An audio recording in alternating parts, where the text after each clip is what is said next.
I think I see my fellow, my friends. I see the fellas in the chat. I mean, in the Zoom thing. Let's go. All right, fellas.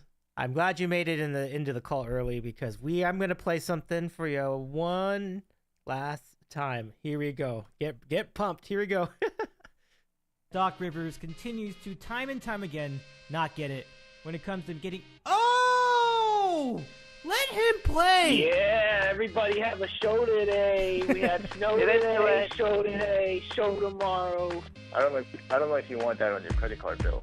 You know, saying the WB network on it. I mean, like, your dad would look at that and be like, Dave, you have something to tell me? That's the story that they still say. It's unbelievable. You have your LeBron in the fillet. It's like, do you really care about the James Jones at the end of the bench and the potatoes? Maybe the board, the MikeFrancisco.com, was just ahead of its time. Pioneers. Exactly, yeah. Pioneers, if you will. Yeah. We listen to this guy sit at a desk and picking his teeth every day and all the dumb stuff he does. But it's not like we're changing the dial. We like Nope. Mike. You know, we hate Mike, we love Mike, all that back and forth. Bingo. Unbelievable. The San Antonio Spurs, Dave. What do they say about them? They're boring. They're They're boring! From Los Angeles, this is Dave in the City, brought to you by Locks of the Week Radio. Now, here's Dave Medina. Good evening, sports fans. I haven't said that in a while. How's it going, everybody? Welcome, friends. How you be? This is the Sandwich Corner, which we had known as Dave in the City West for a very long time. And I'm your host, as you just heard from the announcer, Dave Medina. You also know me as Davey's eating a sandwich on all the platforms. And that's where I'm doing the new thing over on Twitch, the Sandwich Show. But we're rounding out this show, the podcast. We've done it for over 15 years. And it's so great to just be able to feel that, hear that, do that again. And now I want to introduce you to my good pals who are going to talk baseball for me for the first time in a minute. It's been a minute. Folks, I would like to once again welcome in our good friends, Gerry and Piscataway. Ari in Philadelphia. There they are, looking sharp tonight. What's going on, fellas? How's it going tonight? Good evening, Dave. We are happy to be back. Yes. Absolutely. What a blast of nostalgia right there. I know. I can't tell you how many times I've heard that, whether it was listening to your show or being on your show. I mean, 15 years, man. It's a long time. So happy to be back with you guys. 100%. I'm repping the Dodgers too. I see you repping your Yankees over there. I love it. Feds, you got a Met shirt on, perhaps? Maybe not. You got the color. This is not a Mets shirt. Sorry. Oh, that's should right. have. Didn't. Didn't plan it out right. I mean, your clothes. You got the color though. You got the blue color. That's not too bad. So. All of my clothes are this color, Dave. Oh, okay. Right on. But yeah, I mean, it's just, and yeah, I mean, we're really talking about. And maybe just to break this down, just because we haven't talked in a bit, but Gerry Piscataway was actually the host of a pod, the LGY pod for a while. And that was a nice thing. Again, I'm glad you had your little thing going, and you even had some engagement for a little bit there, right, Jer? Yeah, it was good. I mean, yeah, I credit you to, really were the one that made me want to get in the podcasting game. I leaned on you a lot as far as the setup, the config, and things like that. And it was great. I mean, yep. I give you a lot of credit for what you do because it is literally like a second full-time job. It's a lot. And it got to the point where I couldn't sustain it between personal life, work. It was really difficult. And there's so many different podcasters out there as far as in the Yankee world and the baseball world that, you really have to be on top of your game. You really have to spend the time and effort. And while I love doing it and talking baseball and having the engagements, like you said, Dave, it just became a lot. And the last thing I want to do is put out a shit product. So when I couldn't dedicate the time and effort towards it, I didn't want to half-ass it. So I kind of nixed it. It totally understand that, and literally the same thing's happening with this show. I've got work, I've got life, I've got the Sandwich Show, right? It's an exciting time, but also I didn't want to get to a point where I was just doing it just to do it either. So I feel like let's just go out with a bang. Let's just have one last show. Let's just do this one last time. Let's do basketball one last time, and we can really have a great. I'm so happy you're doing that because it, like I said, it brings me back listening to you and Andy, listening to all the guys you've had on here, man. It was a big part of literally thinking back over the years between, even in my career, with my job, the board and listening to this was such a huge part of my days and my week. So I love that you're doing this. Thank you. And I love that you're doing this too. Like, I'm so glad to have you back. Like, it's been like I said, we haven't done this. I can't even remember the last time we were on at the same time. Like, we're talking like at least 5 years now. Like, it's been a while. So, Fiddle, it's phenomenal to have you here. Thank you so much for joining. I really appreciate taking the time. And I know you've always kept up with the teams and the numbers and all the trends, whether it be TV contracts or even fashion, which is great to see, you know, turning in the right direction. Although, I mean, there's some experimental things that we're doing with the Caps that we can get into later. But how are you, Fiddle? What's good with you? How you doing? I'm doing all right. Yeah. We've still got the 3 kids. Okay. Keeping me very busy. I can imagine. Not much else going on besides them, but they are a full-time job themselves. Oh yeah. So, yeah. Kids must be growing up. I mean, that's great. They are. Yeah. 15, 13, and 5.5. Wow. Jacob, Wow. 15 now. He's 15. Look at that. He knows more baseball than me. That is, time flies, man. I remember being on when I used to live up in northern Jersey City. We had a show that was in a phone call form, and Jacob jumped on there early on, and he was on the show. He remembers. He was 8. Back then, he didn't know anything, and now he knows everything. It was crazy, Dave. I remember we've had a couple shows, and I remember vividly wandering around my old room, like overlooking the city, talking about sports. And damn, it's crazy how long we've been doing this thing. And so many, I remember doing it in my old office. I remember doing it at the last 2 places I live. Like, the show's been part of what I've done before, you know, their baseball season for, like you said, damn near 15 years. So, oh, for sure. And I really appreciate you being part of this for such a long time. Like, I think you both have been so good at keeping up with the league and knowing all the ins and outs of everything. And I've never come close to being as knowledgeable as either of you with the sport. Like, so I'm always grateful to lean on your expertise when it comes to these things. And so, yeah, why is Ari over here? Move that over here. There we go. That makes more sense. Okay. I'm not sure what that was about, but yeah, it's great. It's because I figured it out. It's because it's this one. I'll figure it out. Hold on, I got you. But yeah, I mean, the sport has changed a lot, but also there have been things that have been working for the better. I mean, the pitch clock, massive success, just such a way overdue. So glad to see that.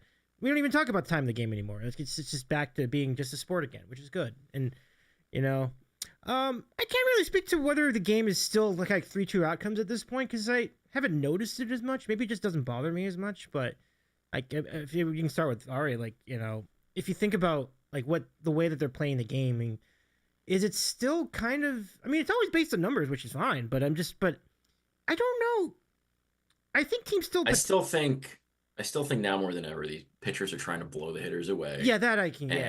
And you've got steady parade of guys throwing 98 out of bullpens, right, and striking everybody out. And if the pitchers are going to strike everybody out, then if the hitters are going to have any hope of scoring, they're going to try to hit home runs. Yeah, and you do end up with a lot of strikeouts and home runs.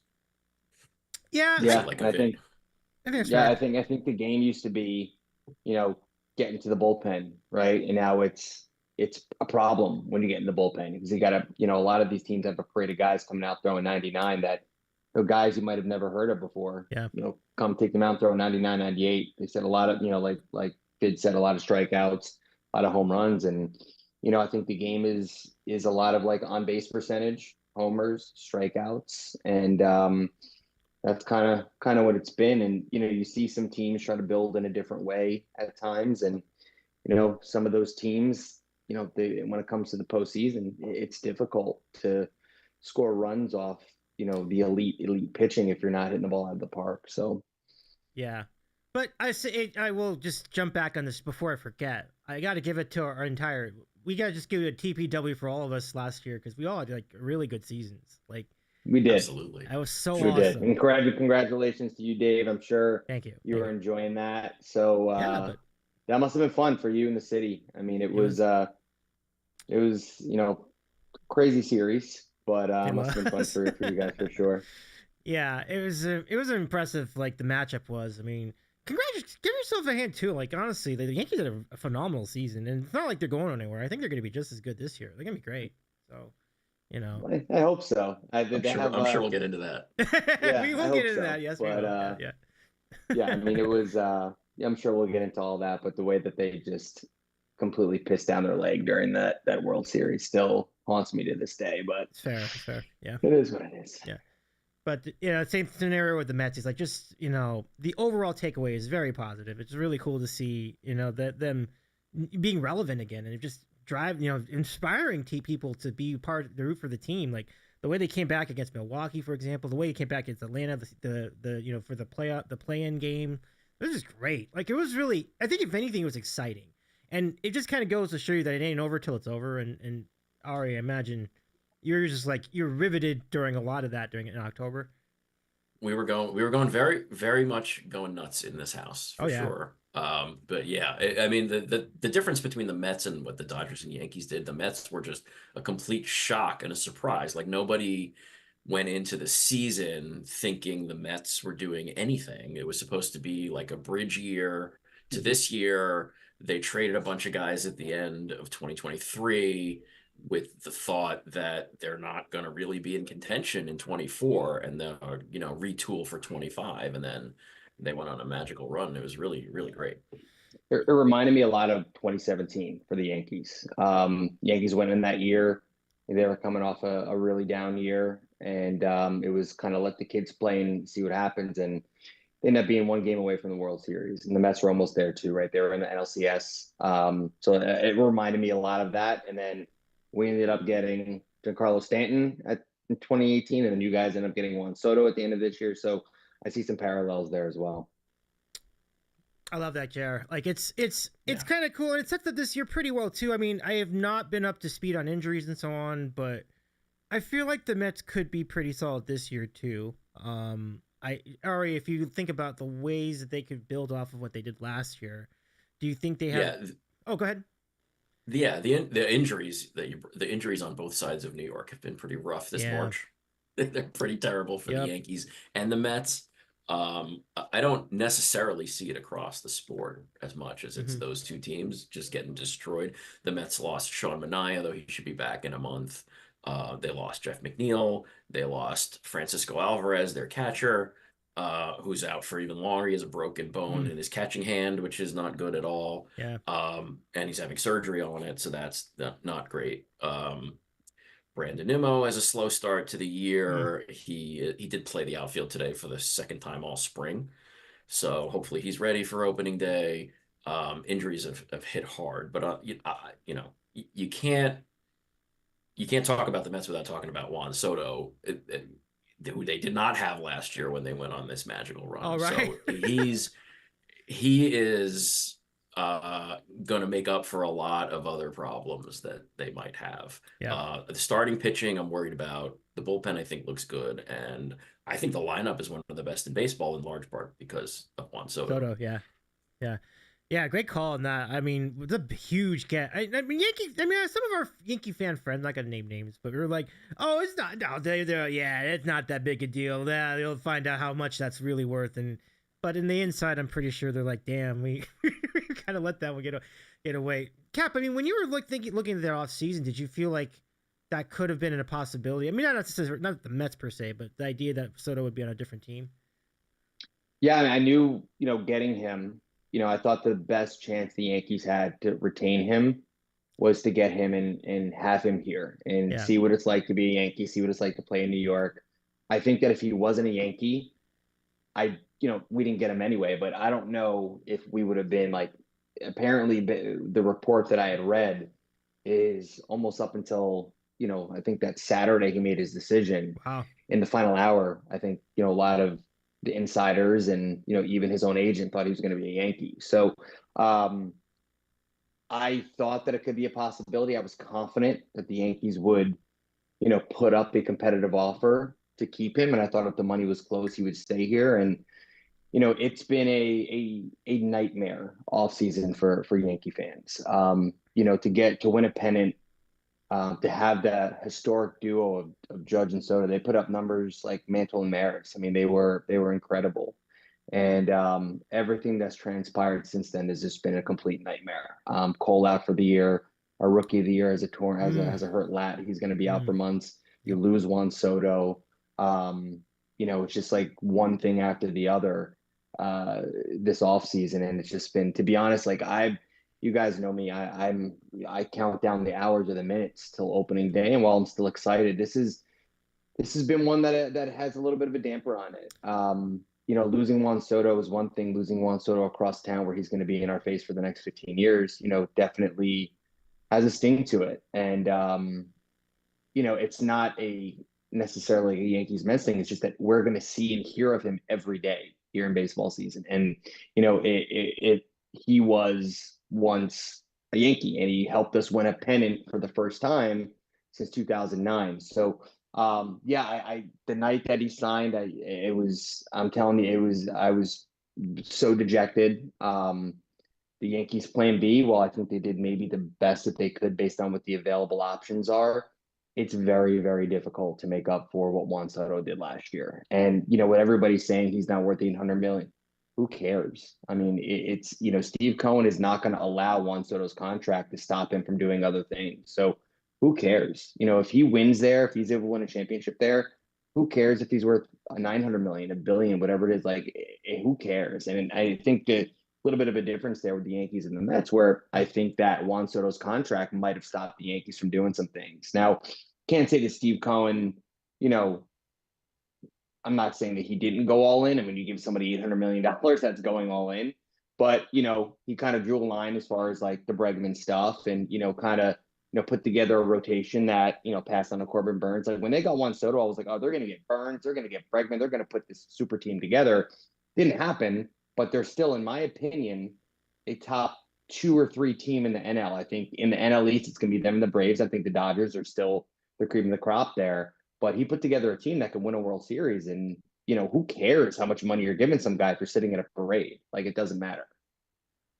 Yeah, I think that's spot on. It's spot on. I mean, it'll be, and as you said, like, it's the kind of sign that could be a game changer on the Mets side, and if they can weather the storm with injuries, and same thing with the Yankees. It's an awful off season. I mean, there's no doubt about it. Like, I mean, the injuries are tough on both sides.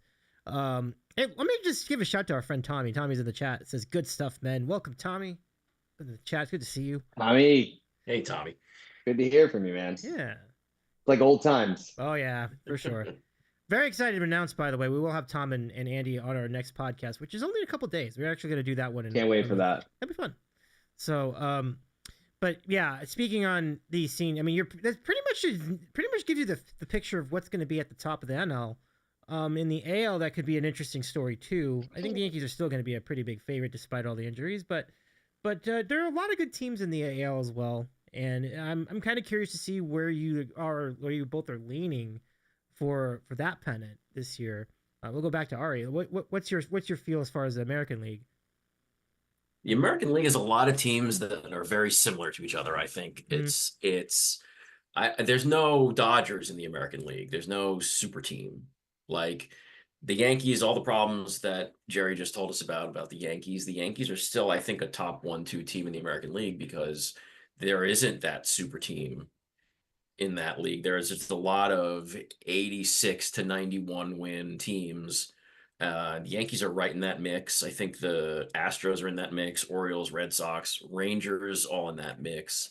I don't know. I think this new playoff system is having the effect that I predicted, that a lot of these teams are just going to kind of try to skate in and 100%. do as little as they can do to still get in the playoffs, because once you're in the playoffs with 6 teams in each league, it becomes a game of chance, a crapshoot, like you say, and you just got to get in. Instead of building a super team, you just got to get in and roll the dice and see what happens. And so I think a lot of the American League teams have kind of been built that way. You're trying to win 86 to 91 games instead of trying to win 100. Yeah, I mean, I agree with Fids there. It's kind of get in and roll the dice and see what happens. There's going to be a lot of pesky teams in the American League. I think the Red Sox are going to be better.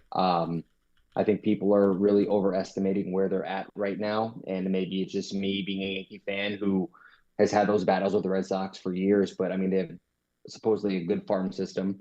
They just got 2 top-tier pitchers. They have some guys healthy now in the lineup. They got Bregman. I think they're going to be an improved team. I think the Orioles got worse. Anytime you lose a pitcher like Burns, who's, a Cy Young candidate, and they lost Paredes, who always killed us. I know they got Tyler O'Neill, but I mean, maybe the kids take a next step there. But I think they got worse. But yeah, I mean, Fids mentioned the team, the Astros, the Yankees, the Orioles, the Red Sox, team even like, I think a pesky team could be the Royals. I mean, they have really good starting pitching. They got Jonathan India. They have a kid in the minors who's raking, who can end up coming up. And they have obviously Bobby Witt Jr. So, they could be a pesky team. I didn't like what Cleveland did much this offseason, but, they're working against a budget and things like that. But as far as the Yankees are concerned, I think a lot of things have to go right there. And I think, the Fitz point is I think they're rolling the dice with all the injuries that they can stay in the mix until July and, get Luis Gil back, make a move for a bat and put themselves in a position to kind of catapult themselves to being a pennant contender here in the AL. And, a lot obviously with every team relies on health, but the Yankees are not very deep and they're going to need the health more so than a lot of other teams. But, while we lost Soto, I mean, I think we did make some moves that, if healthy, could make the lineup deeper than last year. I mean, guys, there are 2 guys the Yankees started in every World Series games that are unsigned right now. In Rizzo and Verdugo.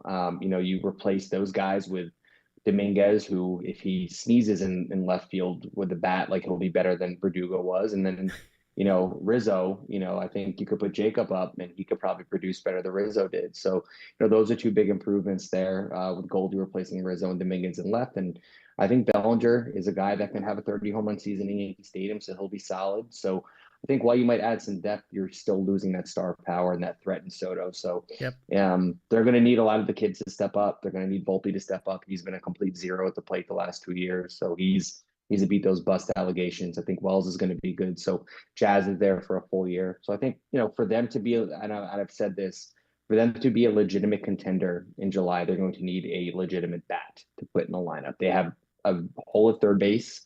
They have a hole at DH right now. Can Ben Rice be a guy? Can he not? Is Stanton going to come back with no arms, 2 arms, 2 elbows? Who the hell knows? So I think that they need to fill some holes in July to really become a contender. But they'll be in the mix. I think right now I haven't had like an 87 to 89 win team. But, that could obviously change. But I think the AL is going to be interesting to see how some of these pesky teams play, in the first half of baseball. Yeah, I think the strategy is pretty solid. I mean, Fed's like kind of nailed it with the approach. You don't want to win 100 games in a season, even though it worked out for like my team and Jerry's team last year. It still winds up happening more often than not. And recently, where the team with the most wins in the regular season doesn't really go that far in the playoffs. So it's just so many rounds, so many layers now. So just get in. And the season's so long, Dave. Yeah. Like so much can change. Like you can have a team that is a pretty good to decent team in the first half. You have guys get healthy, kids step up, make a trade, and all of a sudden they're the best team in baseball in the second half or down the stretch run. I mean, I looked at the Yankees bullpen last year. There were only 2 names that remained in the bullpen from opening day to the World Series. Yep. And like so much can change. Guys can emerge. Teams can look very different. So, I mean, the way that teams will look on March 27th on opening day, like they'll probably look different on June 4th and they'll probably look different on August 4th. And it's just, the season is so long. And I've learned this because if you guys remember, I used to hang on every pitch, every win-loss. I used to treat every game like the World Series. Yep. So I've learned that, be patient, where you start off in April, June, July can change in August and September, and you just want to be healthy. You want to add at the deadline. You want to have guys playing well going down the stretch run. Yeah. Well, exactly. And the bullpen is probably the biggest sign of that. Like the bullpen, you'll never see more change in any part of the team than the bullpen. It is completely different from the beginning of the season till the end of the season because some people step up, some people don't, some people get hurt. And it just happens. It happens every year to every team. Like it's remarkable to see the difference of that bullpen from one part of the year to the next. So really interesting. I mean, really quick, I'll just get to Tommy's comments. Red Sox are dangerous. Baltimore's pitching is crap. Seattle is pesky if they could hit at all. Mm-hmm. Yeah. Yes, I mean, Seattle's pitching is crazy good. Yeah. It's just their offense has never been able to do anything. So, and it's like that in reverse. It doesn't look great this year either. Yeah, I'm surprised the offseason that they had. I mean, they're not taking advantage. And you guys all know how fickle arms are, and especially young arms. You know, they can get hurt at the drop of a hat. So when you have these guys, you know, in their prime, you want to take advantage of it because you could turn around and two of them could be gone, you know? Yeah. Mm-hmm. And Baltimore's scenario is exactly that, but in reverse. Like they have one of the greatest lineups you'll ever see on the field, but then they can't get an out, and they've had that happen for the last 3 years. So it's kind of been interesting. It's kind of been interesting to see it because man, you'll love it. You love it for FanDuel, but you hate it for winning the game at the end. It's always a tough spot. All right, any other quick hitters as far as rosters, bullpens, and things like that? Yeah, I think if I'm right, the Dodgers last year, who, as we all know, won the World Series, I think they only had one starting pitcher who started in the World Series who also started in April for them. Yeah. Yamamoto, right. I think, was the only one. So just to Cap's point, that everything, the teams change, especially on the pitching side, they change so much. Yeah.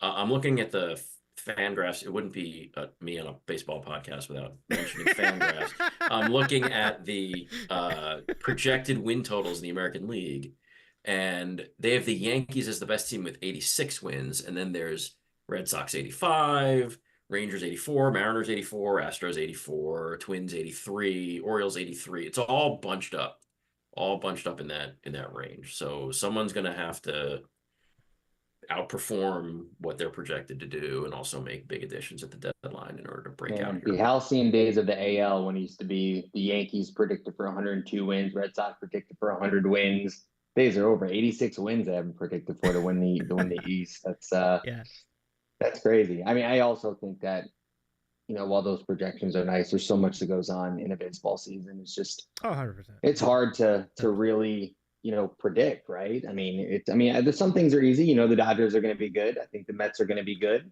But I think a team like the Yankees, I think a lot has to go right. I think health is up there, number one. I think, you know, there's a lot of question marks in the lineup. There's a lot of kids in the lineup who have been unproven. You know, that's a question mark. And the rotation, you know, they built this team with the rotation being the stabilizer and the hammer, and that has completely been decimated. So while I do think that there is some, you know, promise here, and I think that there's going to be a window to where if this team is healthy and some of these quote unquote question marks end up going for the positive, I think in July they can be in a position to really make a move in the AL. As you guys have seen the win totals, there's not that one team where you're like, they're a 105 win team, they're a 100 win team. Like I think it's going to be pretty bunched up.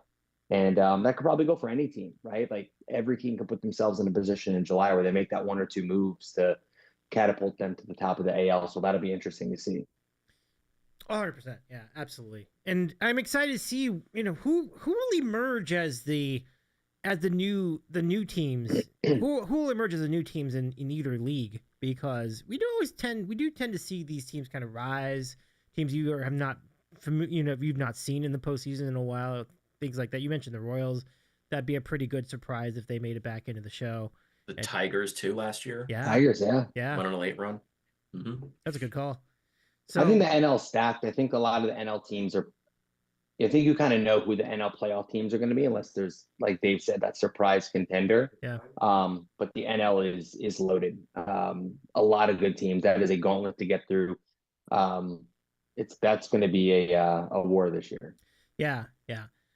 There's no doubt about it. And now I want to mention that we are about to bring on our if he's ready, of course. We would love to bring in our buddy Jacob into the program.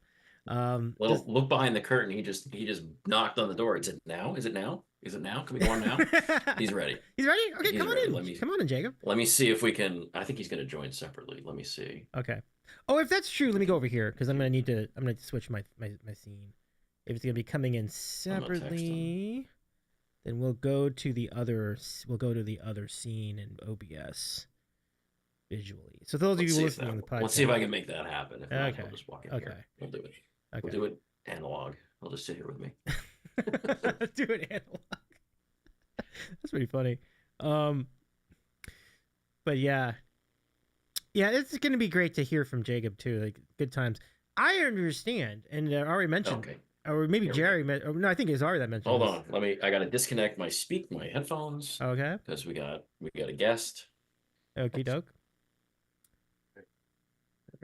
I think we're going in studio for this guest. Behind the scenes, because we're live, people. That's an amazing bookcase that you have back there, Dad. Thank you. That's definitely what our house actually looks like. You gotta love Jerry's kitchen too, right? Like it just looks amazing. Hi, Jacob. Guys, Nice to see you. Jacob, Hello. how are you, my friend? How you been? I'm good. I just ate an apple. Hey. I'm going to turn the virtual background off. It doesn't really work well with two people. You know what? I'm gonna. I thought Jacob was the new Avenger. That's all. I'm gonna go get a chair. Go get a chair. Okay. Very good. But there's a chair right behind you. No, that's not real. Yeah, I do use virtual backgrounds when I'm at work. Like when I'm doing like work calls, I definitely do the same. I have the virtual background too. That's why I'm using. This is just from my work. It's good stuff. I mean, yeah. Because you don't need people to see like all this. Like just show like the like Utah at night or something like that, or the stars. Plus, there are times where I'm taking work calls from not at home, and they don't need to know that. So. Yeah. Mm-hmm. You're here on that. So. Yes, Jacob. Let's see. You got to unblur it too, man. I know that's rough. I don't know. My wife's not gonna be happy with that. Showing the house like that. Right, there we go. Oh, hello. All right. Hi. Wow, that bookcase is actually a lot better than this. I don't know. Yeah, there's a reason we use that. Jacob, I want to give you first off some congratulations for taking our former team VidCap to the finals last year in our league. Yeah, tremendous. Oh my God, you wouldn't believe the type of people the guys that I drafted. Oh my God. Oh yeah. You want to listen? I gotta get the lineup. 1 second. Okay. Catcher: Will Smith, Vlad Jr., Marcus Simeon, Alex Bregman, Bobby Wood Jr., Austin Riley, Bo Bichette, freaking Kyle Tucker, Shohei Ohtani. I drafted all of them. You have 3 people in your league now because that lineup. We reset the keeper system. Okay. So that anybody who was kept in the last 2 years was not eligible to be kept this year. So that put everybody, all the greatest players in the sport, into the draft. Basically everybody. And then he was the only one. Paul Skeens, William Contreras, people that have been drafted before. Pretty much, I'd say 9 out of 10 of the best players in baseball were available. He was the only one who decided to go 0 keepers. So he had the first pick, which is second funny. pick, which is the funny. fourth pick. Yeah, which is funny because I decided there were 3 people I thought I was going to keep. Dad's favorite player, Hannah Bybee, and Christian Walker and Ryan Helsley. I kept Tana Bybee anyway. You got him back in the draft. And Christian Walker I replaced with Vlad Jr., who's projected for around 100 more points. Wow. So that's a win in my books, I think. Yeah. So I think that team's primed to win a championship this year. That lineup is. Talk to me about the pitchers. What kind of pitchers you got? All right, Zach Gallen, Tana Bybee, Framber Valdez, Dad's favorite player. Who's my favorite player? Ric Flair. Ric Flair, yeah. Brian Wu. Brian Wu. Ronel Blanco and Tanner Houck. And then the relief pitchers, Tanner Scott, Griffin Jacks, Cade Smith, Porter Hodge, Ben Joyce. Okay. All right, yeah. You like what I've done with the place? I do. That I do. Absolutely. Yeah, You're keeping the winning vibes going. Great. Yeah. I remember the first year I was 5th in points. I was that close to making the playoffs, but then I was 9th overall because I was ridiculously unlucky. Mm-hmm. So that was not fun. But I would like to say this. So I'm pretty sure I heard something about this guy over here. I think he was talking about how the Dodgers had 1 starter in the World Series, Yamamoto, who's actually started in April. Well, here's the thing. It's that what's their projected rotation? Now, at healthy, I gotta say, it's the best rotation in baseball, and it's not particularly close. But that's the thing. When healthy, Ohtani already isn't going to pitch for a month, and Tyler Glasnow has literally never had had a healthy season ever. Yeah, we know that because he was part of our team. Remember, Jared? Like he's part of our roster for a while. Oh yeah, I remember. He's never healthy with the Rays. I think it's probably something to do with the Rays because they tell him to. The Rays, that's why everybody gets Tommy John. They probably tell him to throw differently. But Tyler Glasnow has just never like had a healthy season, and that's add to the fact Yamamoto's first year IL. Yamamoto, he's the only guy that was in the World Series that was also in April, and he missed time on the shelf as well. Blake missed a lot of time. Yeah. Blake Snell, didn't he make like 3 starts with a 9 ERA in the first half before being amazing in the second? Like, he was amazing last year. He probably deserved the contract, but like, he's also not there. And then the only spring training was a thing with him, I think, because he missed all spring training, so that definitely hurt him. Who's starting tomorrow? Is it Sasaki? Sasaki, right? Sasaki. Yeah, well, because the game's in Japan, so they got their 2 Japanese. Right. Yeah, Imanaga as well for the Cubs. I mean, I have a hot take that I think that the Dodgers, based on the year Ohtani had last year, I think it's very risky to have Ohtani pitch. You know, God forbid something happens to his arm, his elbow, you lose him in both facets. To Jacob's point, he's never been able to stay healthy on the mound. Yeah. And the last thing you want to do is lose him at the plate as well. Guys, I was in a championship game on my fantasy league last year. I was trailing a little bit. Guy gave me a 40-point day when he was like 6 for 6 with like 3 home runs. I ended up winning the championship. But like, how do you risk losing that, right? Like, if God forbid something happens, like he hasn't been a stranger to injury either. Like, he got hurt in the World Series. So like, you know, I think, you know, putting him on the mound, that's a hot take because he could be a really great pitcher. But I might want to play safe there in the Dodgers. I don't think it's that hot a take though, because go ahead, Jacob. I'm sorry. Oh no, I was just gonna add to that. I'm just basically every single time I ever saw him try pitching with the Angels, he got hurt and he just went back to just being a hitter. So I'm like, I just don't think the Dodgers need to do that. They have enough starting pitchers, even if people are hurt. There's a lot of people you can lean on to get the starts for you throughout the season. I just don't see I don't really see the incentive other than the idea that, well, Tony's really great at pitching, sure, but as you just said, like the probability of him getting hurt during the year in pitching is really good. Like, it's really good. Yeah, I don't know. His last year with the Angels, he got hurt at the end of the year. Mm-hmm. But a lot of his time being hurt as a pitcher, he's still been able to hit. Right. So it's not necessarily the case that if he injures himself on the mound, he won't be able to hit. I think one of the main things that shows you is Ohtani went 50-50 this year. What is his biggest stolen bases in any other year that he's pitched? Like 15? Yeah, he's not going to be able to press it. Specifically, I think stolen bases, but just I have a question. What would you rather have? Where he has like now let's say either he's a DH like he was last year, or he has his 21, 22, 23 where he hits and pitches. Both are 9 WAR, but one is 9 WAR as a hitter, where he has basically the season that he had again, or 4.5 WAR as a hitter, 4.5 WAR as a pitcher, or 5 WAR as a hitter, 4 WAR as a pitcher, whatever. Like, what would you rather have? Who would you rather have on your team? That's a great question, Jacob. Like, I think... and also if he's gonna quit pitching forever, then he's not a DH anymore. He can go play outfield and be productive that way. Yeah. But you know, they're not going to let him throw his elbow out in right field if he's a pitcher. But if they decide he's never going to be a pitcher again, he was always in Japan a really good outfielder. Yeah. Yeah, and I think people look at it too, like Ohtani's 30 years old now. So I mean, it's not like he's this young kid anymore. And but yeah, I mean, it's a good, and to your point, like, yes, he has been hurt, but he's also been able to hit.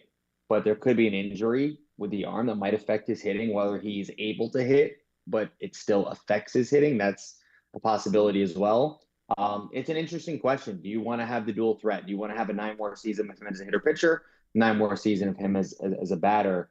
And I think the question is, what does the team need more? Do they need him to be the pitcher, or do they have enough pitching depth where he can go 50-50 again? To Jacob's point, like, I'm talking about it from a fantasy aspect too.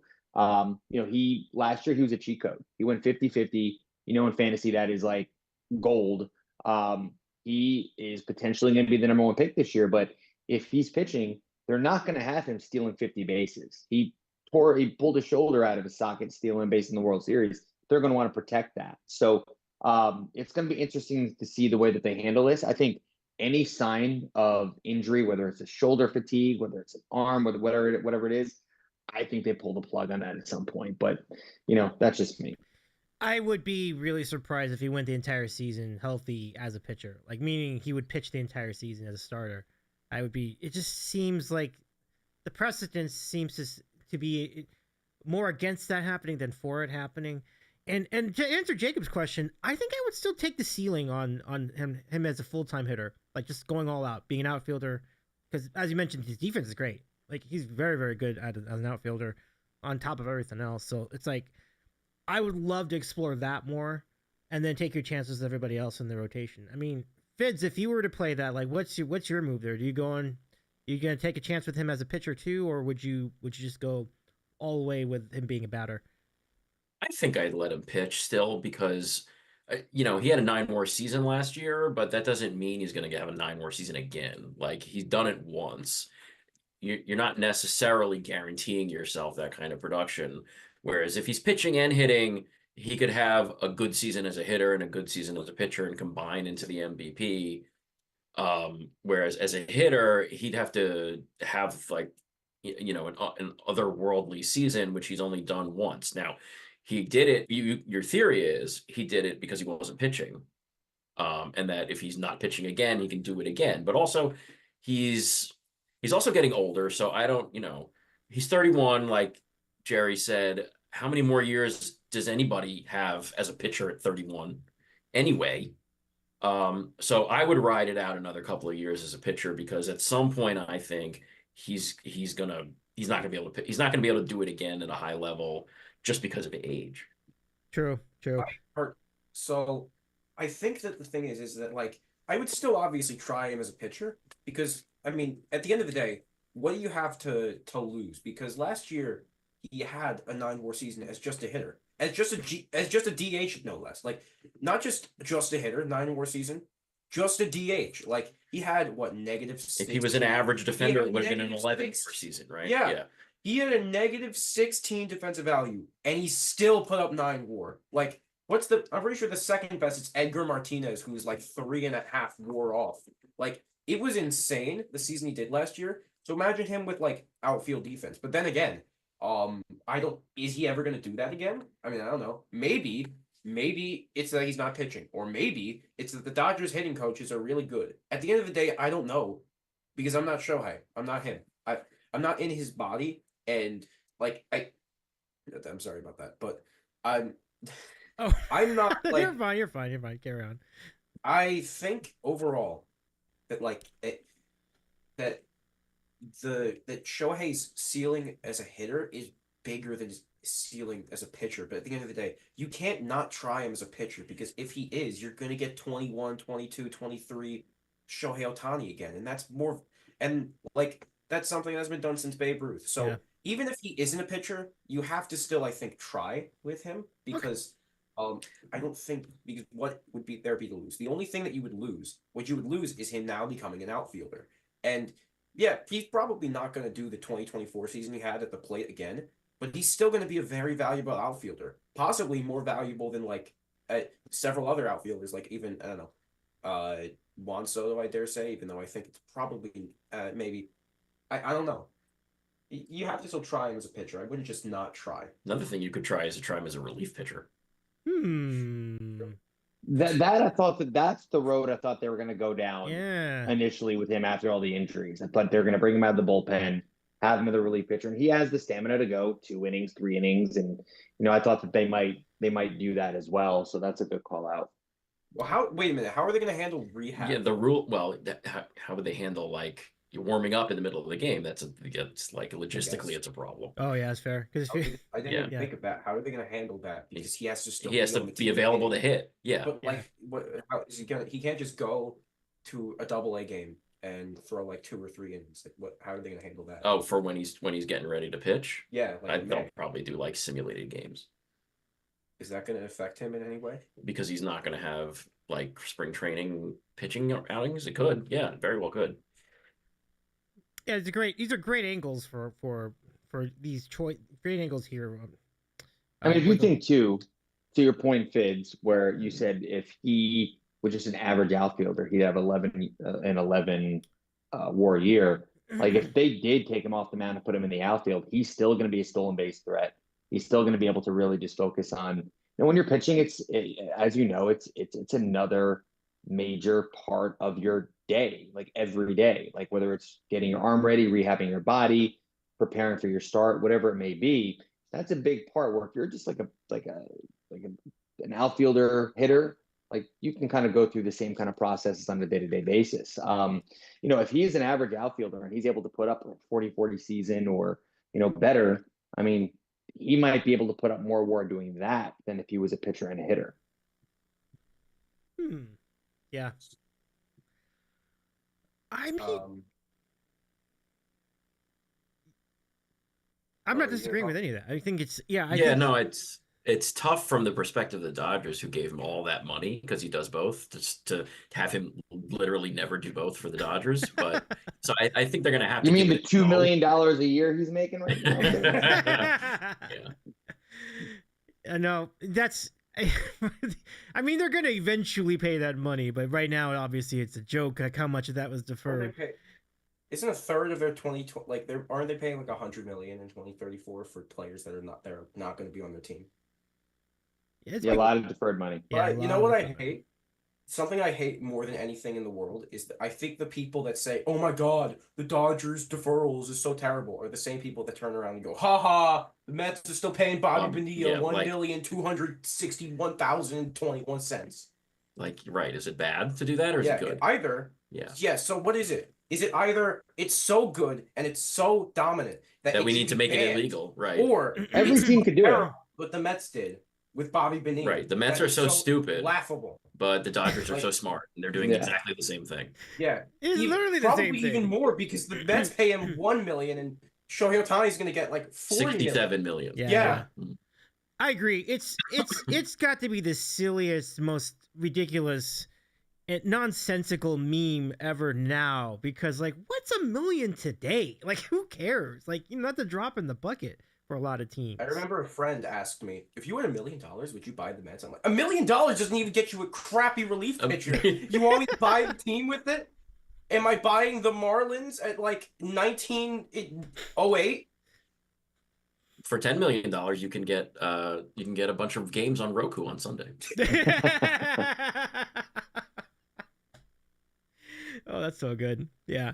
But that's just it. It's just like, it's all relative. I mean, I think people just like the joke of it. And so I feel bad for Mets fans here, because it's like, people will keep bringing this up every single time it happens. Happy Bobby Bonilla Day. And it's like, it's really not that big a deal. It's just like, it's got to end too, eventually. Steve Cohen, his first year with the Mets, after he bought the team, tried to bring in Bobby Bonilla for Bobby Bonilla Day to show up on the field and hand him the big Publishers Clearinghouse check. But I don't think Bobby Bonilla wanted to. Oh, I gotcha. That's fair, I guess. I mean, if that's your claim to fame, deferred money, I guess they wouldn't exactly go to Citi Field for that either. Bobby Bonilla, they think of the deferrals. They never think of Bobby Bonilla. Bonilla, the baseball player. Yeah. He was actually pretty good too. Like, he was a good player. He played for the Dodgers, for a little bit. Yeah, that's how he earned that contract. Right. By the time he had that contract, it wasn't good anymore. But before that, Mets were ahead of the times. Yeah, that's right. Like, I mean, the reason the Bonilla deal went bad was because they signed it was because they were getting these amazing investment returns, which turned out to be Bernie Madoff fraudulent investment returns. So, that's another wrinkle to that. One of the teams in our league is named Madoff's Debts. Yeah. I remember that. I remember that team. Remember Madoff's Debts? That guy's still there. Still there, right? Nice. Yeah. Good times. Yeah. But I appreciate. Did you keep the name VidCap for your team, Jacob? Like, is that still the name? No. They changed it. My friend who basically is a team member. His silent partner. Yeah. Person who doesn't do anything. He changed it to the Philly OB Tech Wolves. Still that. You should just change it. I wanted to name it the Blue Jays because our names both start with J, but they're like, oh, I don't know. We don't root for the Blue Jays, so what's the point of it? I don't know, man. That would have been a good double entendre. J&J. I would have been about it. Yeah. J.J. Abrams. We should have gotten C.J. Abrams, and then it would be J.J. Abrams. JJ and There you CJ. go. Yep. Yep. Pretty good. Well, we're wishing you great luck for the season ahead. It sounds like you're already ahead of the game. I think my question to you, Jacob, is like, how do you manage the injuries in your league when they happen, and what do you do as far as like setting the lineups and so on? Like, do you have a system? Do you have like things that you look for to stay ahead of the game on these transactions? So Jung-Hoo Lee is already so you remember Bobby Witt Jr. getting hit by a pitch? Yeah. Nothing you can do about that. You see, Jung-Hoo Lee, he has to go an MRI on his injured back Monday because why? Because screw you. That's why. Now, something that we did last year for the Dodgers and the Padres is that we got like a bunch of Dodgers and Padres players because they're the only games until for another week. So we just got a bunch of Dodgers and Cubs players, just hoping that they turn out good. Like, but to your point about injuries, I mean, like, something that people do in the league is, for instance, there's this team Clark. Mm-hmm. Now I won't say his name, but You just did. he picked up Garrett Cole, baby, and you want to explain that joke, Dad? No, because I still know. I don't need to explain it. Garrett. Oh, I know that joke. He picked I had a up. guy at a grocery store scream that at me when I had my Garrett Cole t-shirt on. Oh man. Did you have his Garrett Cole t-shirt where he points at Anthony Rizzo and he's like, You field the ball. I don't want to do it.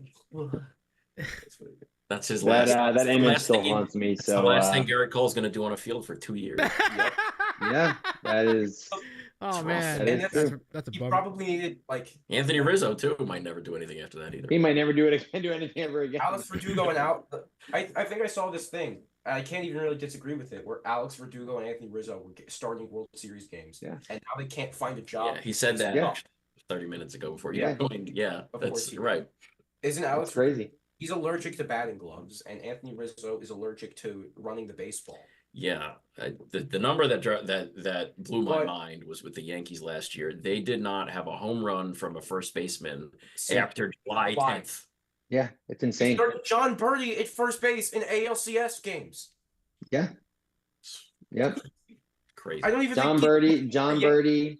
They had Verdugo, and listen, Juan Soto and Aaron Judge were were Supermen. Juan That Soto's- lineup was not good. That lineup was not good. I'm pretty sure you actually mean Aaron Judge was Superman in the regular season, and then he turned into Bizarro in the playoffs. He did. He did. Which Yeah. and But when he does that, like Volpe actually had a good postseason, but when he does that, thank God for Giancarlo Stanton. I mean, ALCS MVP, he carried the whole, him and Soto really carried us through the playoffs. But the lineup really was not deep. There was no depth there. Like when you get to that bottom 6, 7, 8, 9, I mean, it really wasn't that great. I mean, the Yankees lineup right now is Judge, and then it's a bunch of guys like Goldschmidt and Chisholm that are around like 115 WRC plus.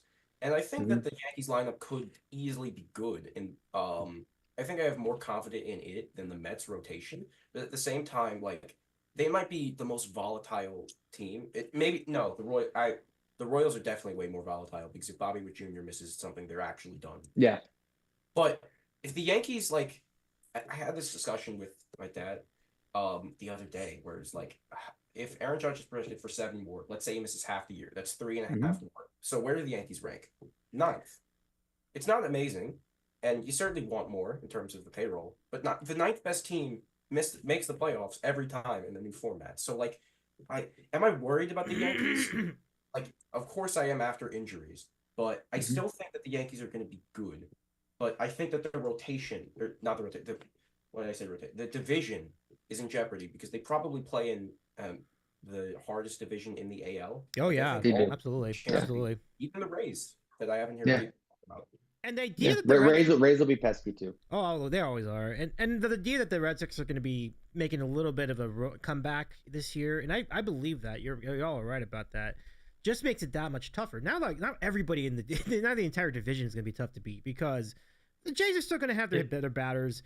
You've got the Blue Jays, I think, are projected for the 10th best F1 The Fangraphs win totals for the AL East are 86, 85, 83, 83, 82. Wow. Yeah. So Even the Rays are they're projected to be in last place, but over 500. They're still in the race. It's like the most mid division that's ever existed. Call them a mid division is the most interesting, competitive mid division. It is the most competitive division, like even more than the NL East, because the NL East has 3 good teams, 1 bad team, terrible team. Versus the AL that has like a couple teams that are good, but not pretty mid teams. Anyway, the Team Clark has got Luis Gil, Francisco Alvarez, and Garrett Cole to stash on the IL whenever they might be needed. Like he's particular. How is he not dropping Garrett Cole?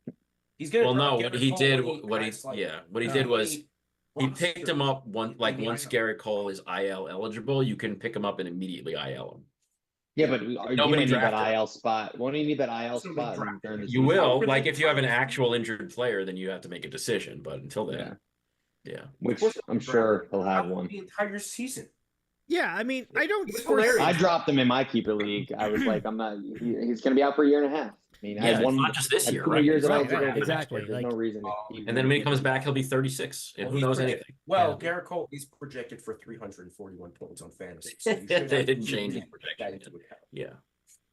But the point is that you kind of have to stash IL guys if you want. Like, for instance, I remember both, I think, last year and the year before that, I stashed Lance McCullers. He hasn't pitched since he gave up 5 home runs in a World Series game. Yeah, I'd love to. Can you name an example? This goes to anybody. Can you name an example where you stash someone on IR that in that manner, hoping that they come back and they make a big comeback? Can you name a scenario where that's worked? Edwin Diaz in 2023. Okay, that's solid. Like if there's a 1% chance that he's coming back, then he's probably going to be on a team. And while he never came back, I don't know. It's better than nothing. And I drafted Cole last year and did that. 0.0000001% chance to come back, because I have heard that his surgery is better than the rest, which he might be back by April of next year. He might be back to start. Yeah, he had that brace put in. The brace, yeah. So I don't know. Maybe there's a bigger chance of him making an appearance this year than like the regular Tommy Johns. And Garrett Cole's Garrett Cole, so he's gonna get picked up. Unless you have too many IL slots, because you only have 5. We have 5, so you can stash. I only have 2. Yeah, we have a lot. Yeah, you got nothing to lose from it. From the purpose of roster management, you really don't have anything to lose by doing this. But it's just a matter 5 of IL slots. But then you're just going to be staring at that name all year. Or you can't do anything. He's just hurt, So it's just funny. But I mean, as I said, the risk involved is very low, because worst case scenario, you drop him anyway. So what? You still got 4 of the slots anyway. So there should be enough to handle the majority of the injuries throughout the season. Like, it'll take extraordinary things to need more than that, in a given week. Do you guys think the Dodgers still do that bullshit like 10-day IL thing, basically just as a way, just like having to basically give themselves an extra roster spot? Billy Epler got suspended for doing that. Oh, really? And for a year, and like everybody does it. Everybody does it. Yeah. They all do it. He got suspended because he was so stupid. He got caught doing the thing that everybody does. It's like the sticky stuff, right? Everybody uses it, but if you get caught, you're an idiot and you're going to get suspended. Oh man, yeah, that's a raw deal. Speaking of like the getting caught, and somebody said they said I think it was Bruce Bochy said the other day. Yes. Yeah, if we got to put Jacob deGrom on the IL in the middle of the year, we'll do that. I'm like, you can't just say that. You can't just say that. Yeah. Oh. Yeah, and the reason they give for the injury is always the stupidest, like most vague thing, like muscle soreness or something. Yeah, and they're like, no, it's fine. It's fine when Chris Young does it with Jacob deGrom. That's fine. Billy Epler do it. When Billy Epler's not even on a team anymore. Listen, nobody nobody even wanted to hire Billy Epler, but they weren't allowed to. Well, he was hired. What do you guys think about Jose Altuve playing left field? Oh, so, okay. I heard this stat. Here's something about Jose Altuve. I'm pretty sure he had something like the luckiest WOBA to ex-WOBA, the luckiest expecting batting average to actual batting average, the second luckiest slugging percentage to expected slugging percentage. He's 35. and he's playing a new position. He's like, I think the guy I am most nervous about going into next year. I mean, he's and like he's 5'6" and he's 35 and he's never played the outfield. We're going to let passes off. What I want, like trying to rob a home run. Right, it's not too short to do it. It's not I'm stunned that they did that.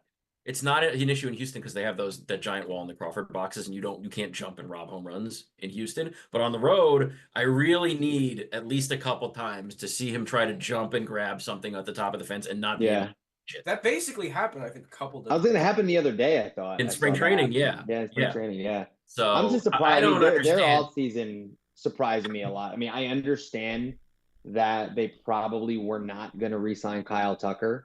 But also, when you have Yordan Alvarez, Kyle Tucker, and you make another move, I think before they traded Tucker, I think did they get Christian Walker? Yeah, they got Christian Walker before they traded Tucker. And it's just like you're putting together a team that in a weak American League, you have some dogs there. And I think that, I mean, not that their team's bad this year. I mean, they have obviously Paredes, they have Alvarez, and, they got Christian Walker. So not that the team's bad. But I mean, Kyle Tucker is one of the top players in baseball. Like, and they let Bregman walk. They let Bregman walk too. Yeah. I still think that the Astros are going to win the AL West. But let's see this. What did they replace Kyle Tucker and Alex Bregman's production with? They replaced it with Isaac Paredes, who I think is going to be good with the Crawford boxes, and Christian Walker. Like, they're both amazing players. But like, come on, you compare the two players. Who would you rather have? Like, I'll tell you what, go playing against them in the American League, if we have to go against them in a big game or a playoff series, do I want to see those players? Don't count out want the to see Angels, Yordan Alvarez? Dad always said, never count out the Angels. I did used to say that. Last time I was on this podcast 6 years ago, I said Hendricks.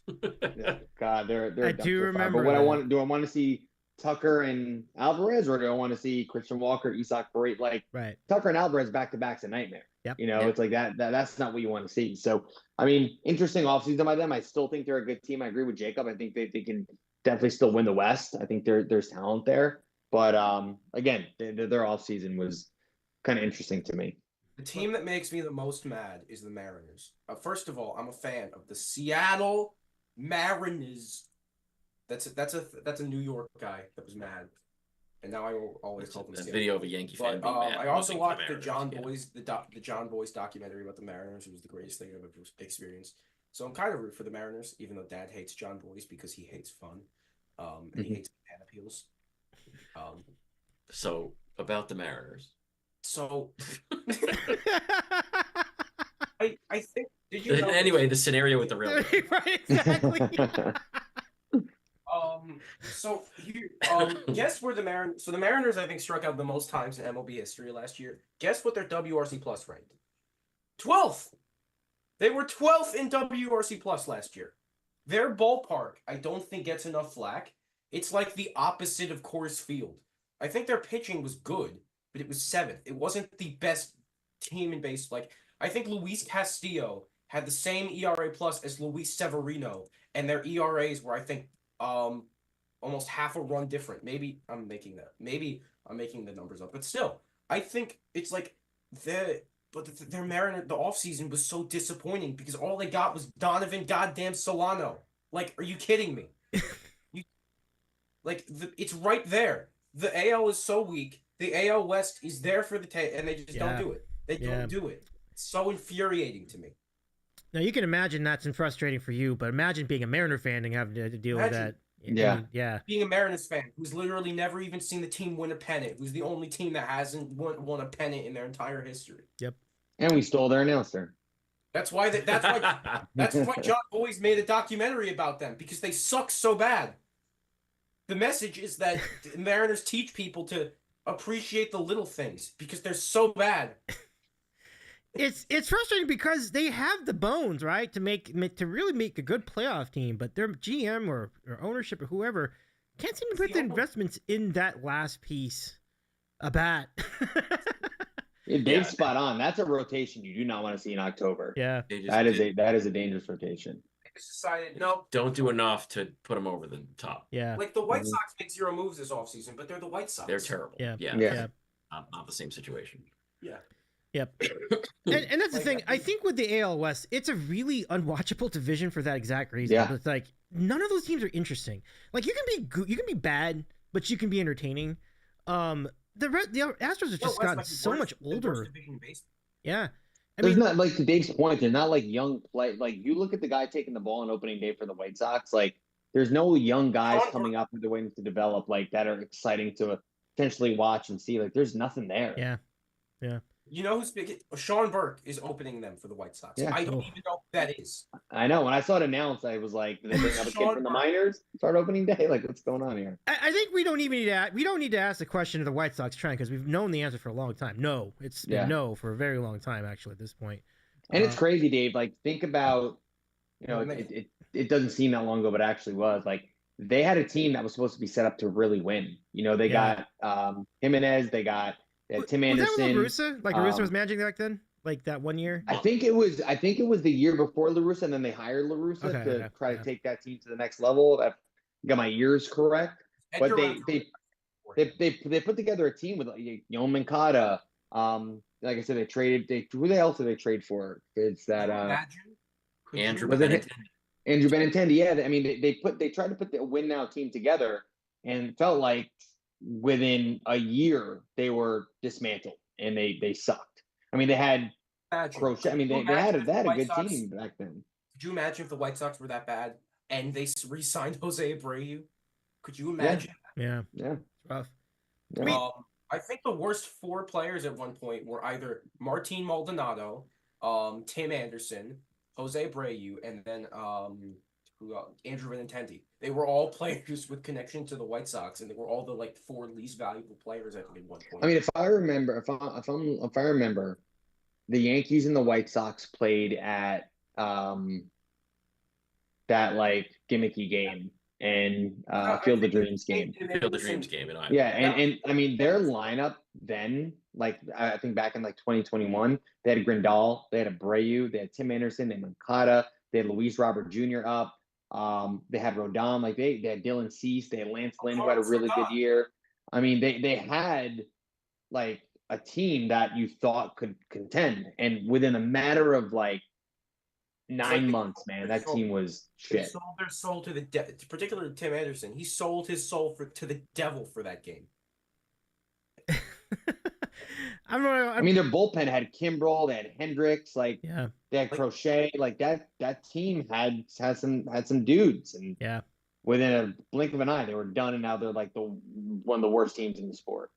Literally, the worst team in the thing about the White Sox last year is that when you watch them, it's almost it almost makes you. I think it was the description. It almost makes you giggle in a fun way because they.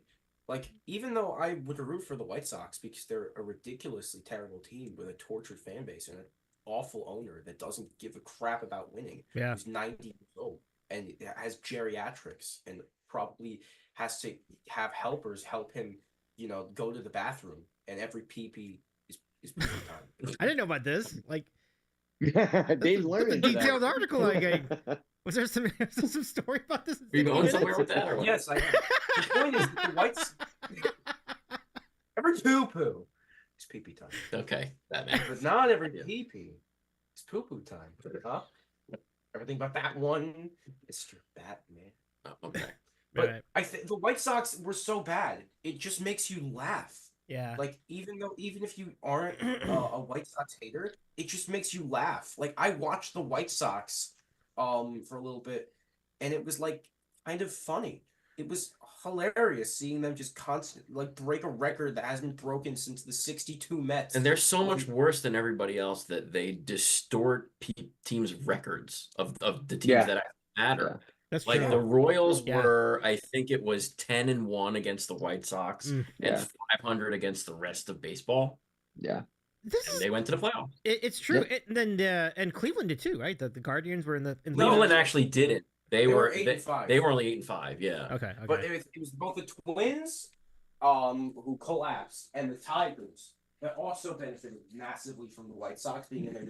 Yeah. Which is why Twins are going to have another rough year. I think that the Royals are not.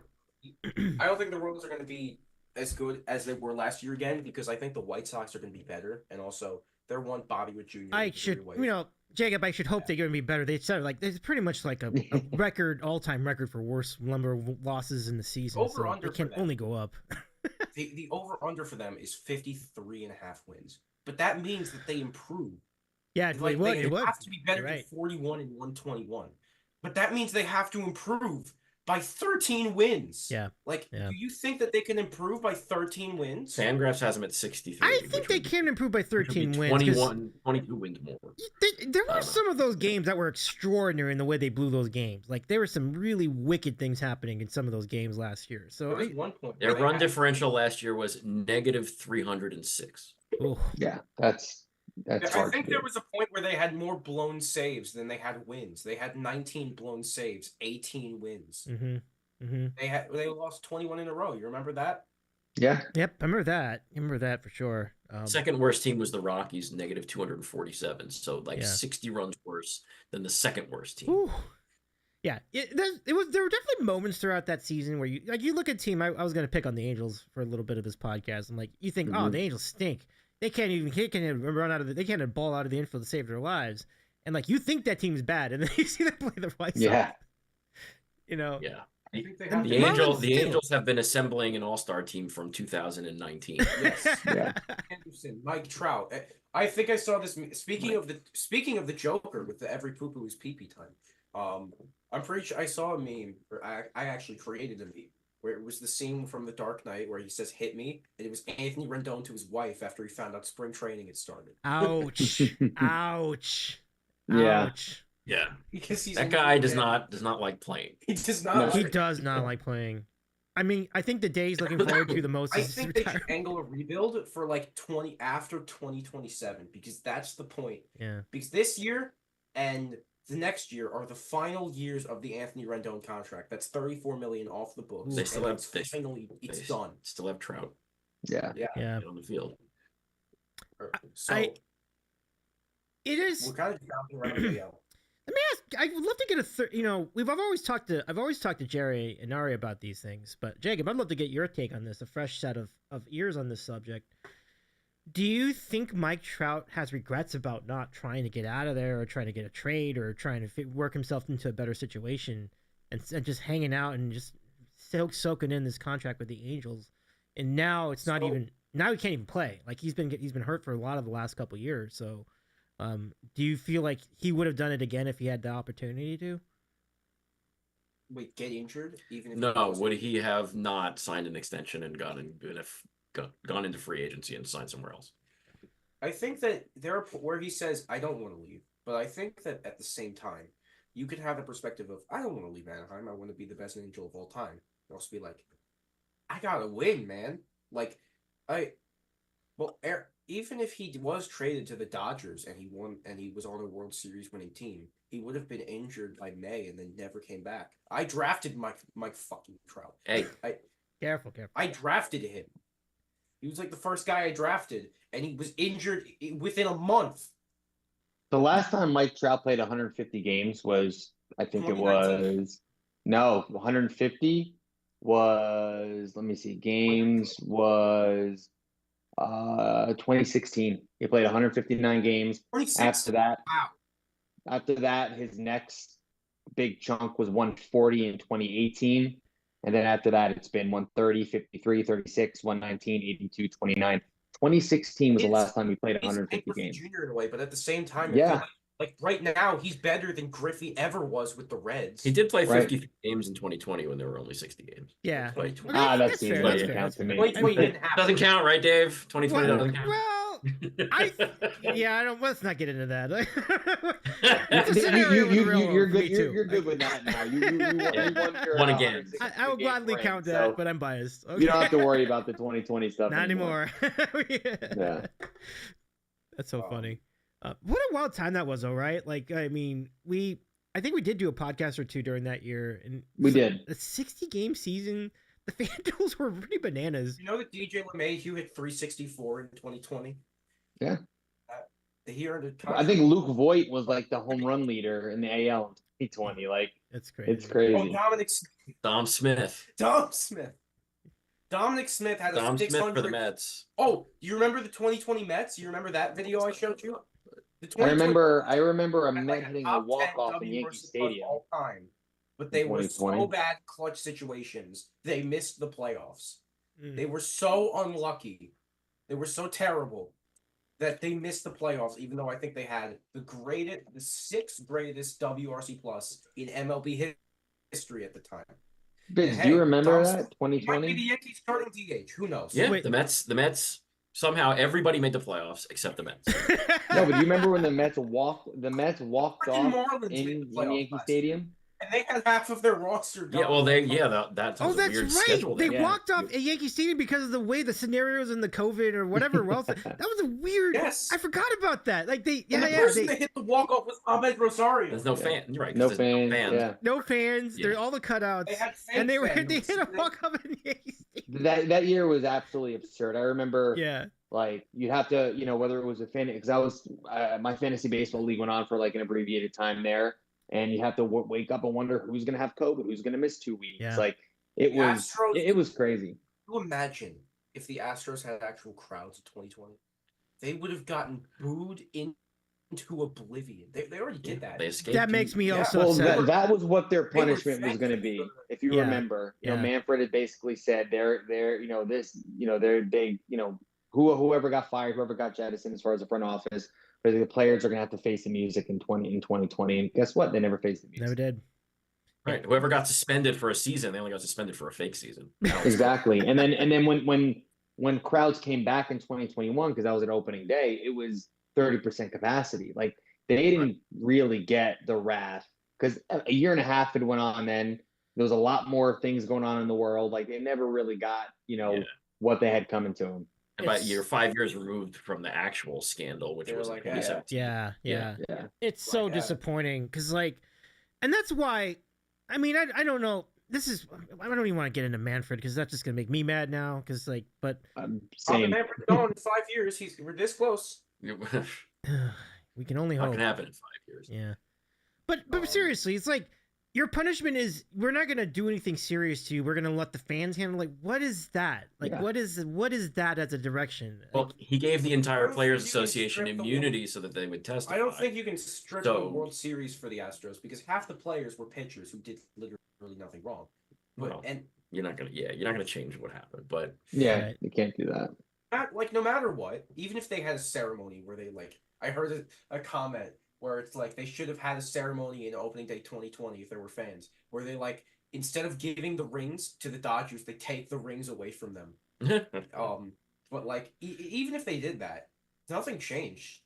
Nothing is Right. gonna change. They still won the World Series anyway.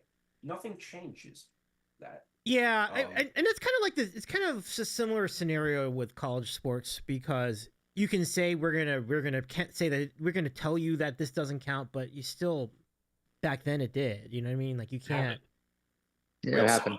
change. We saw it. We saw You it. heard it. There's video. You can't take it back. Like you can't. Even if you were to try Specifically, we heard it. to go and delete it in the MLB archives, we were there. Like we saw it. Like we all saw it. So it's like there's nothing you can do. So, but anyway, yeah, it's just one of the more disappointing chapters of MLB history because it's like in a lot of cases something like that happens and there's retribution. Somebody pays the price, and the Astros were like the one team that never had to. It's just so disappointing. And I will say what they did definitely had an impact. Like knowing what pitch is coming has such an impact. Yeah. And it's a shame that, to your point, they never really got anything that was coming to them. Yeah.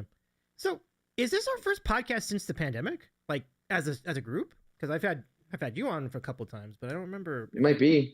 might be. Wow. Well, Might be. I stopped doing them for a while after my daughter was born, which was in 2019. So yeah, I think. I remember back when I was on the podcast, my intro was high hit because I thought it was amazing wordplay, and I was a brilliant 8-year-old. You crushed it that day, Jacob. We still remember your spot during that year. Yeah, that was great. It was fun Sore times. throat. Yeah. I had strep throat. I was like, You did? Oh wow, I forgot about that. strep throat that day. Yeah. Yeah. God, show must go. Yeah. No, that's a fighter, man. You're a fighter. I love it. But I think that just this is I appreciate it's been great. I mean, Maybe we'll kind of we'll get nostalgic now. Let's go back to Ari. Like, what have been some of your favorite moments of covering baseball on this program, or just your favorite moments of the podcast in general? Because it wasn't just baseball. Remember, we did that preview of the Super Bowl with the Eagles that one year, and we did WrestleMania preview shows. Yeah. Those were fun. Yeah, no, my favorite moment was when we were watching that Orioles playoff game while we were doing the pod, the Buck Showalter Zach Britton game. Oh, so good. And yeah, we all three of us at the time knew exactly what he should. We first guessed it. I think we lost Ari for a second. Ari froze. Oh no. This was getting good. I was ready. I was waiting. You're right though. I remember that. We all first guessed it. Yeah. Oh, when that all happened live, we were killing Buck Showalter, and amazing. And it was right. It was as soon as it happened, we were like, "What is going on?" Yeah, we all knew. And then I think that game, like, there were still people who believed what Buck believed, which was you got to save your closer for a save situation, and then instantaneously that night, the whole world stopped believing that. Yep. It changed history, right? Like it was a very. It really did. It changed tactics. Yeah. And the way you manage playoff games. Yeah. Even more, you know what it also changed? It changed the outlook of Ubaldo Jimenez's career. You either think of Ubaldo Jimenez as the best Rockies pitcher in history, who in 2010 had a no-hitter, and he started the All-Star game and he finished third Cy Young voting as a Rocky, which was unprecedented, or you think of him as giving up the fucking mammoth shot to Edwin Encarnacion and him changing the landscape of how people closer. While Zach Britton sat in the bullpen. Yep. Yeah. While Zach Britton. Amazing. Yep. Not even a warm-up pitch for Zach Britton in that moment. That's great. Didn't he have like the best relief pitcher season of all time? Yep. Yeah. That year. Yeah. I think he had an ERA plus of 800. 800. Yeah. He was unbelievable that year. I mean, lights out. Yeah, Jared, I mean, I'll pass that to you. Same question, but I mean, so many great memories for me and Jared. So many. Been doing this for a long time. I'd say some of the, ones that have stuck out is, some of the early days of doing it from my office. One that really stuck out was the night after the crazy night in the American League when the Rays walked off the Yankees when it didn't matter, which meant the Red Sox didn't make the playoffs. I remember jumping on a pod that next day. I remember calling you after 2010 ALCS Game 1, Rangers Yankees, when the Yankees had that crazy comeback, and I called you from the streets of New Brunswick. I remember, so many, that I was going to bring up the Buck Showalter game. Yeah. I remember so many pods throughout like the baseball season getting geared up. The postseason pods are some of my favorite. I love really, diving into every team and being able to talk about the American League, the Yankees, the National League, what was going on. Those are some of my favorite pods because, that's for a baseball fan, that's like the most exciting time of the year. And to be able to like talk through that with you guys was awesome. I remember a lot, man. I remember a lot of the podcasts from, being in Jersey City, and that was like the 2017 to 2019, which for me were amazing, like Yankee years. So being able to talk through that with you guys was awesome. Just so many times, man, being on here throughout the years and always nostalgic. Talking to you guys about baseball has become part of what baseball season is to me. So, hopefully, we can keep the group chat going. Be sad to see the pod go. But no, Dave, I just want to say I appreciate it. I appreciate the time, the effort. It's something that, I've literally grown up with this podcast. I think you started it back in, the mid 2000s when, 2009, 10, 8, whenever it was. Mm-hmm. And we've been rolling ever since. So it's super nostalgic. And, I have so many different memories, but those are the ones that pop into my head. But it's always fun talking baseball with two guys who love the sport as much as I do. I appreciate you, Jared. It's been a labor of love for a long time, and I'm gonna say also, like, the door is always open over on the Sandwich Show. We can always come back and do stuff over there and just pop in for a few minutes and just talk about baseball. Like that's always gonna be open for y'all. Like, and so it just means a lot that you have been here bringing your expertise but not just that, but your personality. I guess I've gotten to know you so well in 15 years. And I remember when we had the chat, we had the Block Talk Radio scenario going on, and we always had so much great feedback. Those are fun days. Fun days, yeah. Yeah, those are fun days. Yeah, and I love that we've covered the journeys for some of our teams making big runs into the postseason. Like happened with the Yankees for a few years. You mentioned that. 2017, as you said, was a really big year. We saw what happened with the Dodgers. It's kind of killed me that I didn't have a podcast when they won, like this past year, the recent one. You know, like that's just kind of like. I just got swept away in the rest of the world, you know. But but you know, the Mets made a couple of runs, like in 2015 Fids, like they had that nice World Series run, and then they did it. They were making a great run last year as well. So yeah, so many good times. Like it's just kind of cool to see all the wacky things that have happened in the sport of baseball, and I'm just glad to know that even after all this, all the changes, we're not gonna have time to talk about the ESPN swan song tonight, but I think my comment is good riddance to ESPN anyway. So they barely put any effort into baseball, but 100%. Yeah, right. Like, are you gonna miss ESPN, Ari? Like, I honestly no. I mean, no. Like when you found out your favorite team was going to be on Sunday night, you were mad. That's your reaction. Right. You were not happy about it. You don't want it, and that's I think the reaction throughout the sport is that you don't want to be on there, and so I don't know why. I don't know why anybody's going to miss it. I mean, I'm sure the teams will miss the money because whatever replaces it is not going to be as much money. But other than that, from a fan experience, I'm not going to miss it at all. It's a shame to drop the ball with it. So that's something I grew up with, like as a kid. Like we didn't have Twitter, we didn't have TikTok, we didn't have YouTube. Like it was sitting in front of the TV, watching the web jams, watching the highlights, watching Baseball Tonight. Like that's what I grew up with. I remember being on vacation with my family and family friends, and me and, you know, I was with my brother, I was with like our family friends, and making sure we were in front of the TV, watching Baseball Tonight, watching all the highlights. Like that's what I grew up with. The home run derby at the time was such a big thing as a kid, and that was always on ESPN. So, you know, as I got older throughout the years, they really disregarded baseball, and they didn't do the sport justice. The coverage was half-assed. I think that, you know, to your point, Dave, good riddance. I think that, you know, it's better off that they're not on there. Now, again, you know me, I hate having to have 8 million streaming services to watch my baseball teams. The Yankees seem to want to be on 8 billion streaming services. So I have a feeling that baseball is going to end up on another streaming service. But, you know, the streaming service coverage isn't great either, to be honest with you. The Apple Plus at times, I sync up John or I mute it. But it'll be interesting to see where they go from here. But yeah, I mean, it's a shame the way they dropped the ball. I grew up with ESPN, and that's how I started to really fall in love with the game. Yeah, all the highlights, because that was the only way we could see other teams, right? There was no apps to watch teams in other areas besides watching your home team against them. But you know, that's how I kind of got to know the players and fell in love with the sport. So it's a shame that they really dropped the ball there. I love that you brought up Baseball Tonight, because it used to be the gold standard for any sport covering any network covering their sport, because they did such a good job, like giving you the ins and outs, and like just the web jams was a great segment, and people they had on back in the old days was really good. Like, you know, I remember Peter Gammons was in the mix too, and it was like that was good stuff. Definitely. Quality coverage. Chicks dig the long ball. Chicks dig the long ball.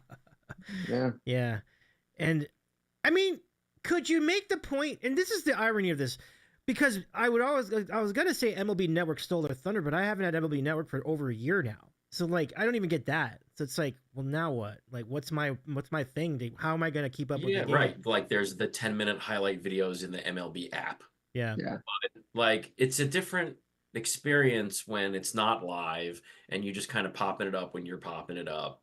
Yeah. And it's not like appointment viewing to go look at highlights. Like you see what you see, you watch your team every night. Part of what happened to ESPN is not their fault. Right. Like the technology changed, the culture changed, everything's different. But part of it is they just made a decision not to cover the sport. And their decision not to cover the sport bled into the one game a week that they did have, which they had to turn into a talk show because it's the only time they're going to talk about baseball all week. So they had to cram in all the interviews and whatever other junk up the game that they're doing. And so that made that suffer the rest of the day. There's no baseball, even in October, even in the 4-day period when they're carrying 12 playoff games, they still don't talk about it. Like there's at this point, the way it existed, I don't think there's anything to miss now when it's gone. Yeah, it's such a shame. I agree. Yeah. Go ahead, Jeff. No, I was just saying, real quick, MLB Network. I don't utilize it as much anymore, but when it first came out, and what I really loved about MLB Network was I'd watch the Yankees, I'd watch the post game, I'd throw on MLB Network, and the Dodgers would be on, and I would get Vin Scully, and I would fall asleep to the Dodgers and Vin Scully, and that was so great. And many nights I did that, and that's when I really, really liked MLB Network. Yeah. Even that seems to have fallen a little bit by the wayside lately because MLB Network has turned into a movie channel recently. Yeah. They announced today that they're expanding the MLB Tonight show to make it earlier in the evening to do more look-ins and stuff later in the evening. So I think they are going to go back to a lot of kind of bouncing around with the West Coast coverage. Yeah. And then there's the show on MLB.TV called Big Inning, which is basically their red zone show. Yes. That bounces around. I think it's usually like from 8 to 11 p.m. most nights. That's kind of a whip around resource, but yeah, it's not the same as it was when it was Baseball Tonight. Yeah. For fantasy baseball players, like if they had an actual like red zone where like if there was either A, like a big batter up, or B, like runners in scoring position or something like that, like that would be pretty cool to try and pop on and follow. Yeah, they do have that. It's they don't like the NFL can do it all day because it's 1 day a week. That's right. how baseball, you have to decide when you're going to do it. It's only like 2 or 3 hours a night. So I think they usually start it at 8:30 or 9 p.m. Eastern and then go a couple of hours until 11. And they do, and it's a lot of it is 4-box, just 4 games at a time. But yeah, they do kind of break in for big moments and stuff like that. So that's cool. I've seen some of it. I don't know about it, but yeah, I occasionally do pop that on. It's not too bad. I saw a little bit of it maybe last year or the year before. It's not so bad. But I do hope that MLB Network works out their agreement with YouTube Cup by now if they haven't already, because like they really should. MLB Network is now included with MLB.TV if you want to watch it in the MLB app. Okay, I mean that's just an interesting little nugget. I would probably take that. Honestly, I mean.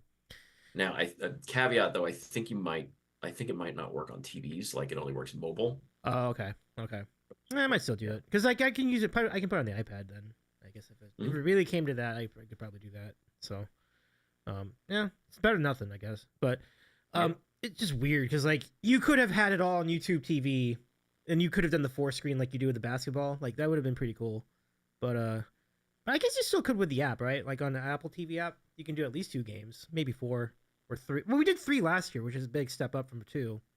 Did you try that at all, Fids, or were you still doing the other thing? I don't have an Apple TV, so I think Apple TV is the only platform that has that, where you can put boxes on the screen at the same time yourself. Okay.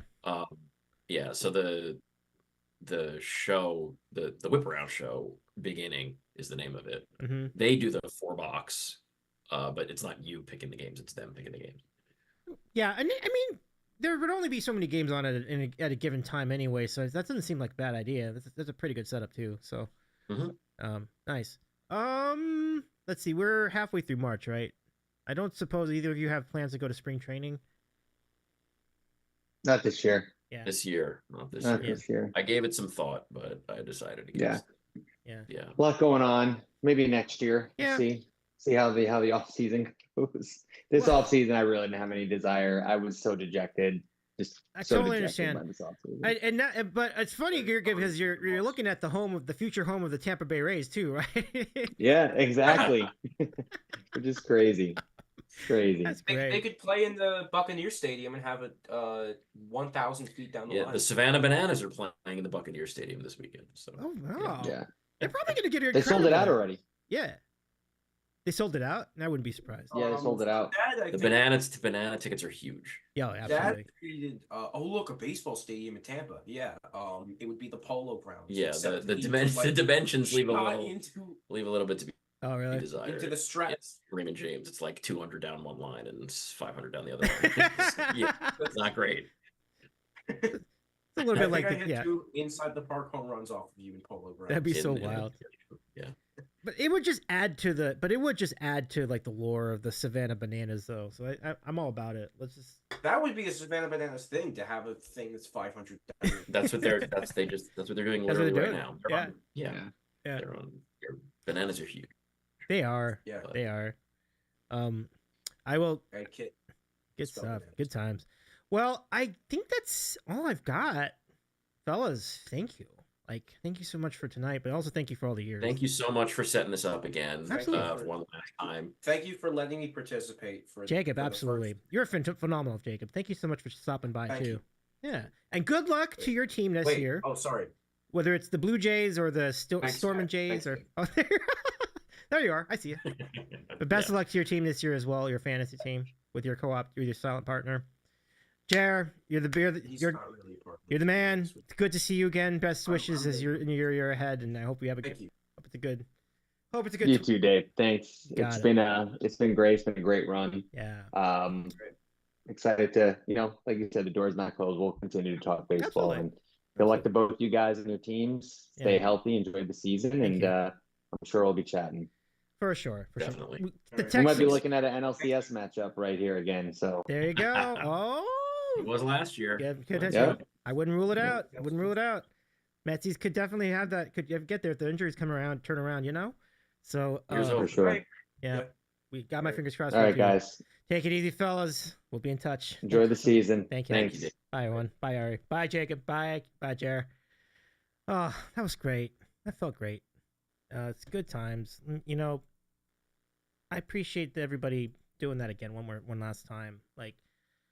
I can't even. I've said this already, on the previous shows, but I can't even put into words how much that means to me to have them back and doing one more show. As we were talking about, we used to do this on the regular, every year in the 2010s, and when COVID hit, things changed in a lot of ways, and things changed in a lot of ways beyond, even outside of the prism of COVID, and so seeing Ari again was just great. I met Ari a couple times in person when I was in New York, and it was really great. And I've met Jerry a couple times in person too. Same scenario. So whenever I'm on the East Coast, I'll look them up. I'll see what they're up to, and maybe we can hang out again. And as I said, when we're over on the Sandwich Show on Twitch, I would be glad to have them back, even just for a few minutes. So the door's never completely closed on our friendship. We text each other every now and again, and just about various baseball things, and so it means a lot. We've been there for each other. We've all been through some great times and some awful times too in our lives too, and we've still checked in on each other every now and again. So, all right, Jerry, that means the world. Thank you so much for doing this tonight, and thank you everybody for tuning in too. If you're listening on the podcast, you'd love to see this in video, you can go over to us to our YouTube page. Look for Davey's Eating a Sandwich there, and look for the Sandwich Corner. If you've been watching on YouTube and will want to hear this in podcast form, so you can take it with you wherever you want to go, you can find the Sandwich Corner on all your podcast platforms. Even when we wrap this show up for good in a few weeks, you will still be able to go back and look at all the old episodes for the foreseeable future. At least for the next year or so. Maybe after a year we might shut it down entirely. But for now, we'll leave up the archive episodes for a little bit. So thank you so much. I'm Dave. It's been nice to see. It's nice to hang out with you. Again, you can find me on on all the social media platforms as Davey is Eating a Sandwich, and I will be back on the Sandwich Show in the days ahead, of course, as well, doing all the things. But till then, we will say goodnight to you. We are back in 2 days with Tommy and Andy to chatting about college basketball next week. And I believe we're doing the show next week on Wednesday, so that'd be Wednesday the 27th. After we do the spot with Tommy and Andy, we're going to hang out with Chris in Syracuse. We have not talked to you in a minute either, so that should be fun. We'll talk about college basketball again, recap the first round in that show. And then I think we'll try to do one more in between. And the week of August, the week of April the 9th, I believe we're going to do our big finale. And we're going to try to bring as many people on as we can. And we're going to see how it goes, and that'll be that for the Sandwich Corner.